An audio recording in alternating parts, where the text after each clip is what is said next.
Bonjour à vous. Après la vidéo où j'ai présenté les modalités autour de la préparation type la plus complète possible à un stage en nourriture conscience, à une pause alimentaire, voilà cette vidéo autour de comment réussir sa pause alimentaire qui complétera la première. À mon sens, il paraît indispensable de vérifier plusieurs points pour optimiser la réussite de ce stage, ou en tout cas de cette pause alimentaire, selon que vous la faites en stage résidentiel en groupe ou que vous la faites chez vous. Bien évidemment, il n'est pas conseillé de faire cette pause alimentaire seul. Si vous restez chez vous, comme cela a déjà été évoqué à de nombreuses fois, et d'être accompagné, guidé. Bien sûr, je ne parle pas forcément de la pause alimentaire de 24 heures par semaine ou occasionnelle, qui en soi ne présente pas de véritable risque, mais plutôt de pause alimentaire conséquente au-delà de 24 heures, c'est-à-dire quelques jours à quelques semaines. Dans tous les cas, que ce soit seul à la maison, que ce soit en immersion résidentielle parmi un groupe et guidé par un accompagnant,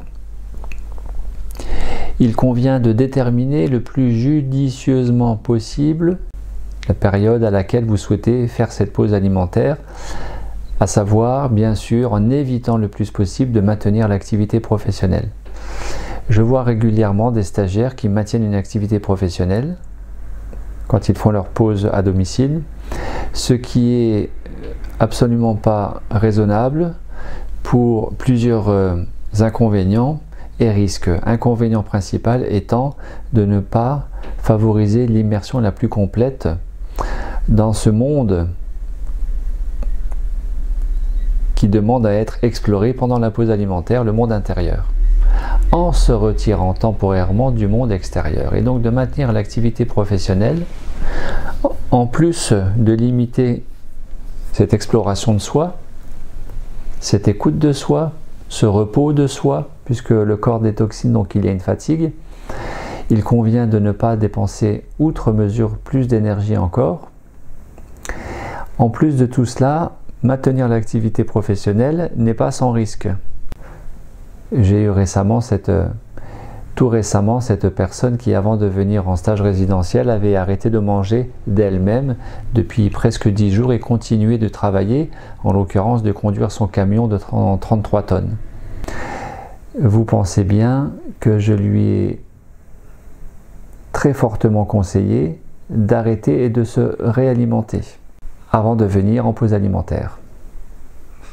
La période doit être le plus en accord avec l'état d'esprit d'une pause alimentaire pranique, à savoir qu'une pause alimentaire, c'est aussi une pause dans sa vie. Donc, évitez les soucis, évitez les choses qui nécessitent trop d'investissement physique, qui mobilisent trop d'énergie d'un point de vue émotionnel ou mental, cognitif. Se mettre le plus en repos possible. Vous direz, oui, alors l'idéal c'est de faire une pause en été puisque nous avons besoin d'énergie, de chaleur, de soleil. C'est vrai, mais il y a des gens qui se posent tout au long de l'année et j'ai tout au long de l'année des personnes que j'accompagne en mode Skype, comme par exemple prochainement, Nassira qui a posé la date du 26 décembre pour démarrer une pause alimentaire pranique, étant en accord d'un point de vue familial et professionnel pour cette date qui est un petit peu particulière puisqu'elle est complètement dans les périodes de fin d'année et de fête de Noël. Il conviendra aussi, pour optimiser la réussite de sa pause alimentaire, de s'assurer de son entourage. Éviter d'être seul, déjà de préférence être guidé par un accompagnant qui est concerné d'un point de vue théorique mais aussi pratique ainsi que vécu personnel du thème de la pause alimentaire et si possible de la pause alimentaire pranique. C'est encore mieux. L'entourage doit être le plus favorable au projet de la personne, de manière à ne pas contrarier, contredire, déstabiliser, déséquilibrer, désaligner la personne qui sera prochainement en pause. Autrement dit, s'entourer des bonnes personnes qui sont dans l'accueil de cette pause, qui sont chaleureuses, dans un soutien chaleureux, dans une présence chaleureuse, et bien sûr non jugeante, non critiquante, mais pour autant qui sont aussi lucides, réalistes, objectives et le plus neutre possible dans le regard qu'elles peuvent avoir sur cette pause alimentaire que la dite personne envisage de réaliser.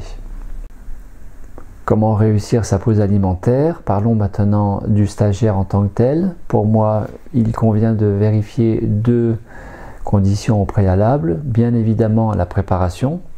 La préparation en amont du stage, en amont de sa pause alimentaire, qu'elle soit à domicile ou en immersion groupe, doit être suffisamment installée depuis au moins plusieurs semaines à plusieurs mois.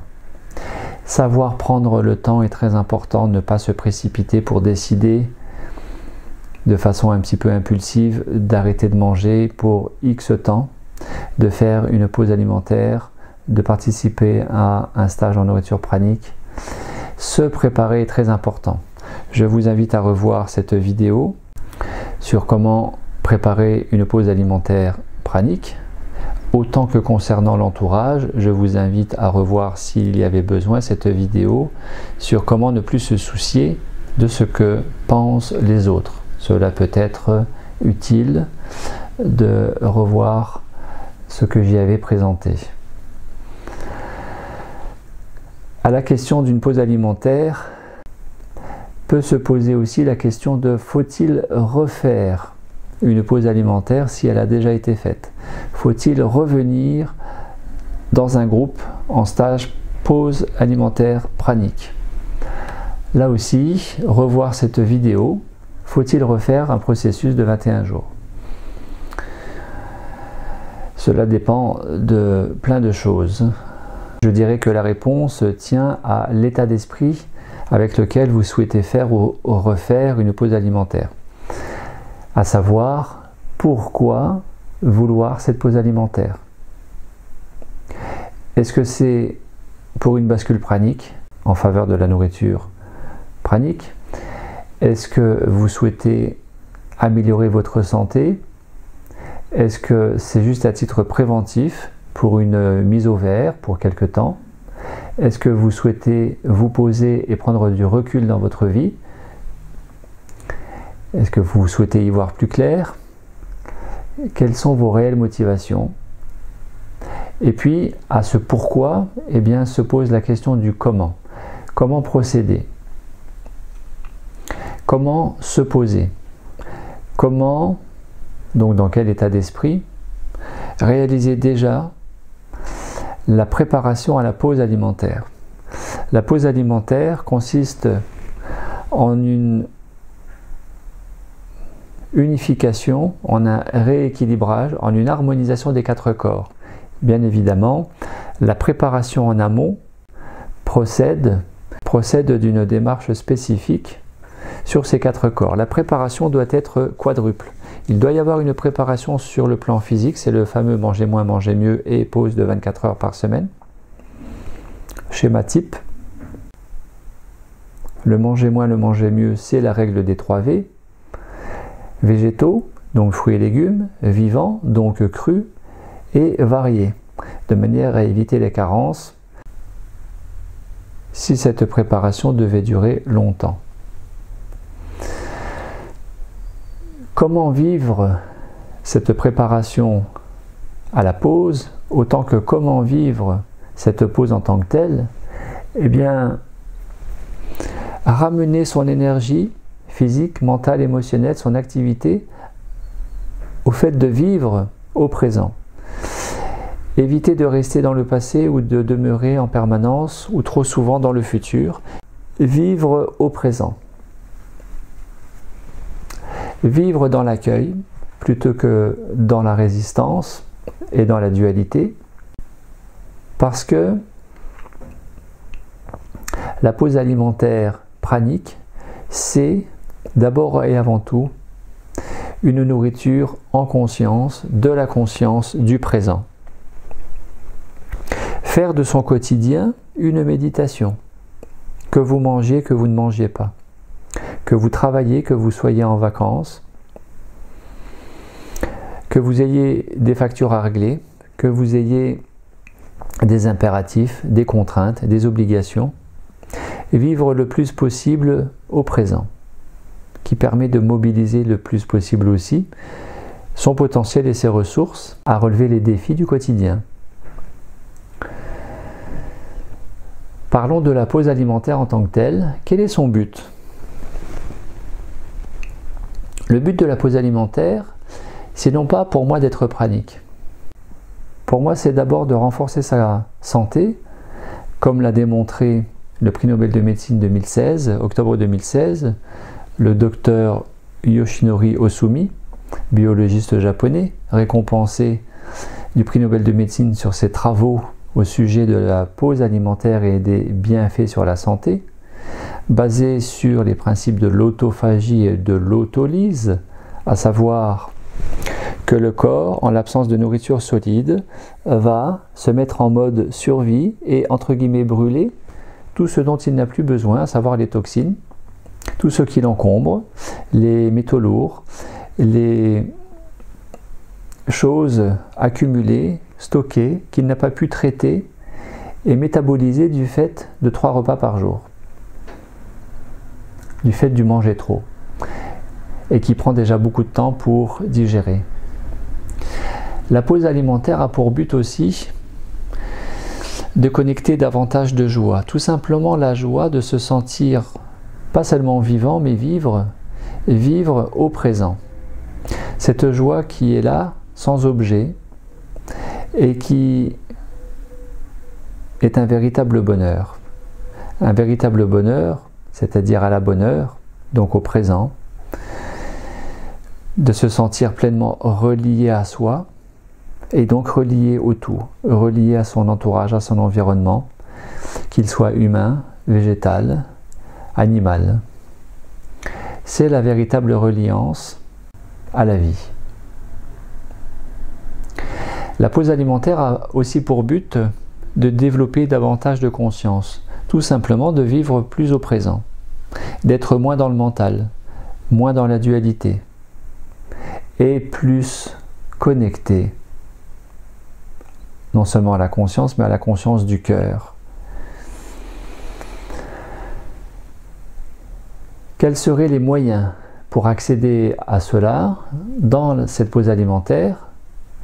Eh bien, par la pause alimentaire en tant que telle, justement, stimuler plus d'équilibre de soi au niveau des 4 corps, physique, mental, émotionnel, spirituel, et par plus d'équilibre, favoriser davantage de déploiement. Je ne suis pas favorable à l'expression développement personnel, car pour moi, dans l'absolu, il n'y a rien à développer puisque tout est là. Il y a surtout à décrasser, à nettoyer, à régénérer, et donc à renforcer l'équilibre, l'ordre, l'harmonie. Cette fameuse notion d'homéostasie pour les professionnels de la santé physique ou psychologique, donc les médecins et les psychologues, et donc par là même de favoriser davantage de déploiement, de se déployer, prendre son espace, se déployer dans sa verticalité liée à la connexion au présent, carrefour entre l'horizontale de la vie, du temps qui passe, passé, futur, et de la verticalité qui est le propre de l'être humain, puisque marchant sur 2 jambes, nous tenant debout, nous avons cette vocation à nous déployer.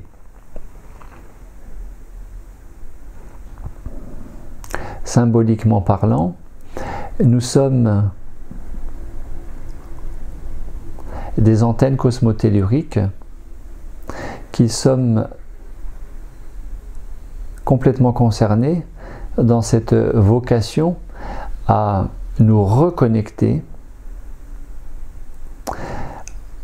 à cette réalité plus subtile, mais non moins réelle, qui est d'avoir les pieds sur terre et la tête dans les étoiles.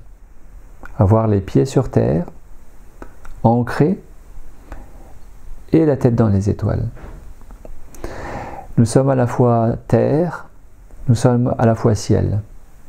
Pour moi, la pause alimentaire a aussi pour but de reconnecter pleinement cette réalité qui pourrait être apparentée à une dynamique spirituelle. Eh bien oui, tout à fait. L'être humain n'a pas vocation à simplement manger, travailler, dormir et se reproduire, mais aussi se réaliser. Se réaliser, si c'est subjectif et propre à chacun, peut aussi impliquer cette notion du dépassement de soi sur un plan transpersonnel, sur un plan supra-humain. Comment réussir sa pause alimentaire? Bien évidemment, cette pause alimentaire s'inscrit dans un cadre de santé et bien-être. C'est aussi une pause de santé et bien-être. Mais pour autant, nous pouvons avoir des problèmes de santé, des difficultés de santé relevant d'une prise en charge médicale. Alors, je le dis haut et fort, le médecin a sa place, a tout à fait sa place dans ce dispositif de l'accompagnement dont doit bénéficier la personne en pause alimentaire. Accompagnement par un accompagnant spécifique, dont nous allons parler tout de suite, mais aussi accompagnement sur le plan santé qui pourrait relever du médecin. J'ai présenté dans 2 vidéos récentes, pause alimentaire et œdème, ainsi que pause alimentaire et phénomène vibratoire ou paresthésie. J'ai présenté la pertinence, avant une pause alimentaire, de consulter son médecin et de lui demander un bilan de santé, un bilan sanguin par une prise de sang, mais aussi un bilan de vitalité. Et pour cela, eh bien, consulter le médecin généraliste ou le médecin spécialiste, comme par exemple le médecin acupuncteur. Il est aussi tout à fait possible de s'en référer en parallèle, je n'ai pas dit à la place de, j'ai dit en parallèle, d'en référer à un naturopathe, de manière à avoir aussi une approche spécifique en termes d'hygiène de vie et de bilan vitalité que lui-même aussi peut réaliser. À mon sens, le médecin a tout à fait sa place avant, pendant et après une pause alimentaire. Offrez-vous un bilan de santé, un bilan de vitalité, une prise de sang avant et après une pause alimentaire, surtout si cette pause est conséquente, à savoir 2 à 3 semaines, 14 ou 21 jours, non pas pour se rassurer qu'il n'y a pas de problème, puisque la pause alimentaire est régénérante, comme l'a démontré le docteur Yoshinori Osumi, si tant est qu'elle soit bien préparée suffisamment en amont et qu'elle ne vous amène pas en baisse de vitalité parce que vous pourriez être déjà en baisse de vitalité, en manque de vitalité avant même la pause alimentaire. C'est pour ça que, à cette règle du manger moins, manger mieux, j'ai aussi suggéré pour les personnes concernées qui par exemple pourraient être trop maigres, avec un IMC insuffisant, c'est-à-dire un indice de masse corporelle insuffisant. C'est le rapport poids-taille que vous pouvez calculer aussi vous-même et voir dans quelle zone vous êtes. Vous avez un indice, vous regardez le tableau IMC et vous verrez dans quelle marge vous vous situez. Si vous êtes en IMC trop bas, il est fortement conseillé non pas de manger moins mais de manger plus et manger mieux, de manière à reprendre de l'énergie, de la vitalité et de la masse pour couvrir la perte de poids inhérente à la pause alimentaire dans ce deuxième temps. Il est grand temps de travailler main dans la main, nous autres les accompagnants en pause alimentaire, avec le corps médical. Il est grand temps de joindre nos compétences respectives de manière à sécuriser toute personne en démarche de pause alimentaire d'une meilleure relation à la nourriture, d'une nourriture plus consciente. Soit dit au passage, le médecin lui-même peut être aussi concerné et intéressé par cette démarche de nourriture en conscience et pourquoi pas de nourriture pranique. Non pas pour être pranique, c'est-à-dire complètement pranique, en autonomie alimentaire totale, mais simplement pour apprendre à se nourrir davantage, comme tout être humain, de ces trois lumières que sont le biophoton, donc le prana, mais aussi la lumière du cœur, ainsi que la lumière de la conscience.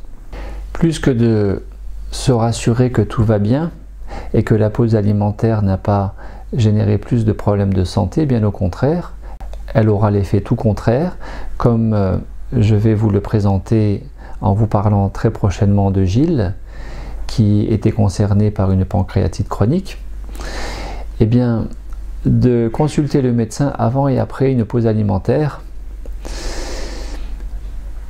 permet aussi de valider les bénéfices sur la santé de cette pause alimentaire, comme l'a démontré le docteur Yoshinori Osumi. Parlons maintenant de l'accompagnant que je suis, que vous êtes, peut-être vous qui écoutez cette vidéo.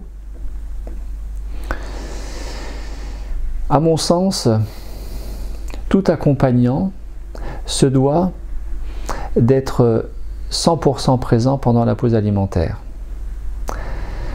Qu'elle soit à distance, parce que la personne reste chez elle, ou qu'elle soit en résidentiel, groupe, dans une location, quelque part en France ou ailleurs. La personne reste chez elle, vous restez chez vous. Personnellement, j'accompagne plusieurs fois par jour par Skype.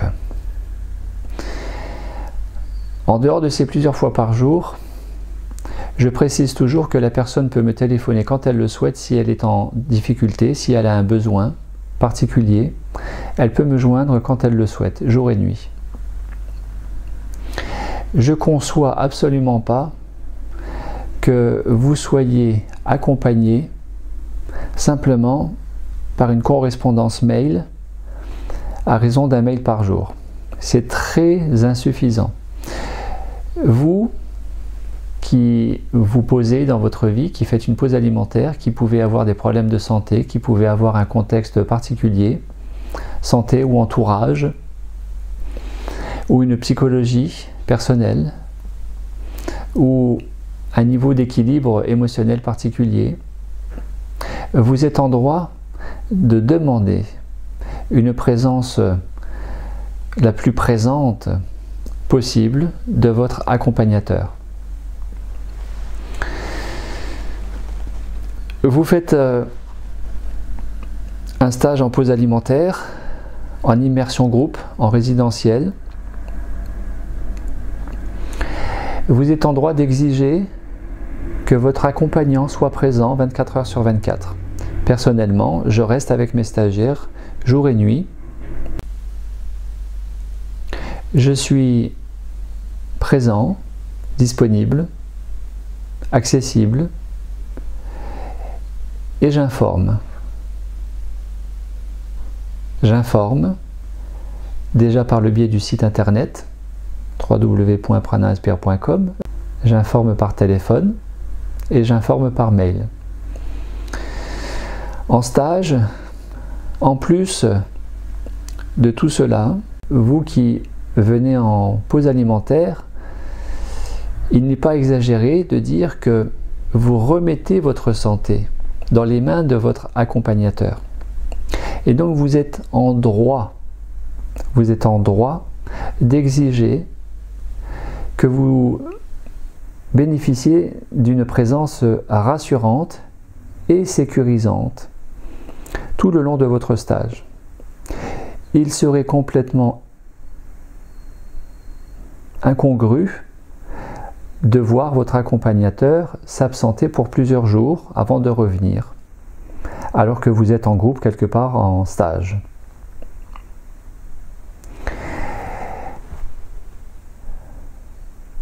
Vous, accompagnateur, comme je le suis aussi,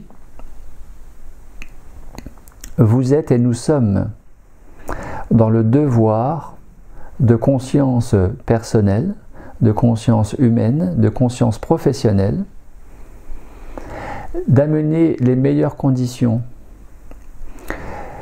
pour que ce groupe et chacune des personnes constituant le groupe puisse bénéficier le plus possible de son stage dans les meilleures conditions qui soient, conditions de présence physique, de présence psychologique, relationnelle, rassurante, sécurisante, et en plus de ça, qui soit donc basé en termes de présence sur une véritable communication.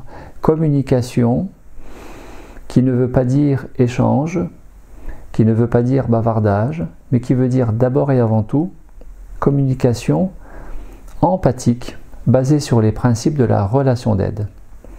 Autrement dit, à mon sens, tout accompagnant de groupe, et en particulier dans ce cas très spécifique de la santé et du bien-être que constitue la pause alimentaire, c'est quand même pas rien. À mon sens, tout accompagnant devrait être formé aux principes fondamentaux de la relation d'aide, mais aussi de la communication. Tout cela ne s'improvise pas. Car en termes de relation d'aide, vous qui accompagnez, faites-vous la différence entre sympathie, antipathie, apathie et empathie? Faites-vous la différence, autant accompagnant que accompagné, stagiaire, entre le système éponge, le système passoire, filtre, entonnoir et alambic, tel que j'ai présenté ces profils dans la vidéo intitulée Les dynamiques relationnelles. Et puis de cette deuxième vidéo traitant du système éponge, seriez-vous fatigué de faire l'éponge? À mon sens, il est très important, il est fondamental que tout accompagnant soit formé au mieux et maîtrise les bases de la psychologie, les bases de la relation interhumaine sur un mode professionnel, parce que dans un cadre de relation d'aide, c'est-à-dire qu'avant d'aider, et qu'est-ce que veut dire l'aide? Il est question aussi de maîtriser ces notions de relation. Qu'elles soient empathiques, sympathiques, apathiques ou antipathiques, cela change énormément les choses. Tout accompagnant, pour sécuriser, à rassurer les stagiaires, devrait s'équiper d'un appareil à mesurer la tension artérielle, d'un tensiomètre, car chacun sait que dans une pause alimentaire, il y a des effets de détoxination, avec un ralentissement du tonus musculaire, avec quelques faiblesses musculaires, avec quelques raideurs, avec des palpitations, avec des maux de tête, avec souvent des nausées, avec parfois même des vomissements, eh bien, selon ce qui se passe au décours du stage, ce n'est pas du luxe, je le dis très honnêtement, ce n'est pas du luxe, que d'être équipé non seulement d'un appareil à tension artérielle, à mesurer la tension, mais aussi d'un testeur de glycémie. Que vous soyez diabétique ou non, qui plus est diabétique, vous pouvez aussi oublier votre appareil. Et non diabétique, vous pouvez aussi faire un malaise hypoglycémique. Tout accompagnant, j'insiste, c'est fondamental, devrait être équipé d'un appareil à tension artérielle, de testeur de glycémie, mais en plus, maîtriser les bases des premiers gestes de secours. N'importe quel accompagnant, en France ou ailleurs, devrait maîtriser les premiers gestes de secours, à savoir le massage cardiaque, à savoir la ventilation, c'est-à-dire le bouche à bouche, la réanimation ventilatoire, ainsi que les points de compression en cas d'hémorragie, mais aussi quoi faire en cas de blessure. Sur une chute, une blessure conséquente ne saurait se suffire d'une pose d'un emplâtre d'argile. Pour moi, c'est un non-sens absolu que de se contenter d'une compresse d'argile sans consulter le corps médical, sans consulter un médecin qui pourrait se déplacer ou même se rendre à l'hôpital. Vous êtes en droit de demander les meilleures conditions de communication, mais aussi de sécurité pour votre santé physique et psychologique pendant votre stage. Quel que soit l'accompagnant, quelle que soit son expérience, quel que soit son âge, il y a des droits chez tout accompagné, il y a des devoirs chez tout accompagnant. Tout accompagnant devrait s'entretenir au moins par téléphone avec toute demande d'inscription, avec toute personne faisant l'objet d'une demande d'inscription. Cette demande d'inscription devrait être appuyée par un questionnaire santé, écrit et signé. C'est un minimum. C'est un minimum qui pourrait justifier aussi que l'accompagnant refuse l'inscription et l'admission d'une personne dans son groupe, en stage. Bien sûr, non pas par discrimination, mais par démarche de préserver la santé physique et mentale de la personne, parce que par exemple, elle pourrait être enceinte, ou elle pourrait avoir des problèmes psychologiques, présentant ainsi une contre-indication à participer à un stage en pause alimentaire, ou avoir carrément un problème de santé physique. Exemple, cancer. Il m'est arrivé d'avoir des personnes en cours de traitement pour un cancer. J'ai eu récemment une personne traitée pour un cancer du sein dont le médecin l'avait autorisé à venir pour seulement 4 jours. Et cette personne est venue et est repartie au bout de 4 jours.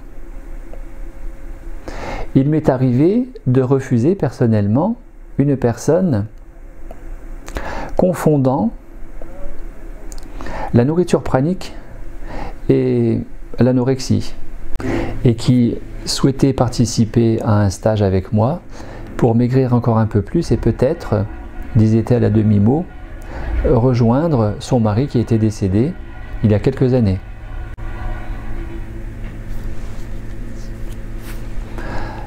Puisque nous parlons de l'anorexie, à mon sens, il conviendrait davantage qu'une personne anorexique règle ce conflit sous-jacent avec le parent ou l'autorité parentale ou la relation aux parents avant de participer à un stage de pause alimentaire qui, si pause alimentaire il y a, est aussi un stage de nourriture en abondance d'énergie pranique. Alors que l'anorexie est une conduite tout autre puisque c'est d'abord et avant tout une privation. La pause alimentaire pranique n'est pas une privation, c'est une nourriture en conscience et en abondance, avec la nourriture lumière, pendant que la personne fait sa pause en alimentation solide. Bien évidemment, vous qui êtes accompagné ou futur accompagné, je vous invite à vérifier le plus possible, avant, pendant et après votre stage, que ce stage ne se fait pas dans un cadre sectaire. En conclusion, cette vidéo audio n'a absolument pas pour vocation à inquiéter, mais plutôt à vous donner des éléments le plus complets possible pour que vous puissiez bénéficier le plus possible de votre pause alimentaire, que vous la fassiez chez vous ou en groupe et en mode résidentiel. Tout accompagnant de groupe se doit de mettre en avant une déontologie la plus juste, la plus respectueuse, la plus sécurisante, la plus rassurante, la plus aidante, la plus accompagnante au regard du projet de la personne qui bénéficie de ce stage. Cette déontologie peut s'afficher verbalement autant que virtuellement par le biais du multimédia avec une parution spécifique sur le site internet. Me concernant, vous trouverez ma déontologie sur le site avecinspire.com. En conclusion, cette vidéo audio n'a pas pour vocation d'inquiéter le futur accompagné que vous êtes, mais non seulement de rassurer, mais aussi de donner quelques repères pour que vous puissiez traverser, vivre cette pause alimentaire avec les meilleures conditions et de manière à ce que cette pause alimentaire soit la plus fructueuse pour vous, une fois encore d'un point de vue santé, joie et conscience. Je vous remercie pour votre écoute. Je vous remercie aussi pour tous les commentaires, remarques, suggestions que vous pourriez faire et que j'accueille en dessous de cette vidéo. À très bientôt, au revoir.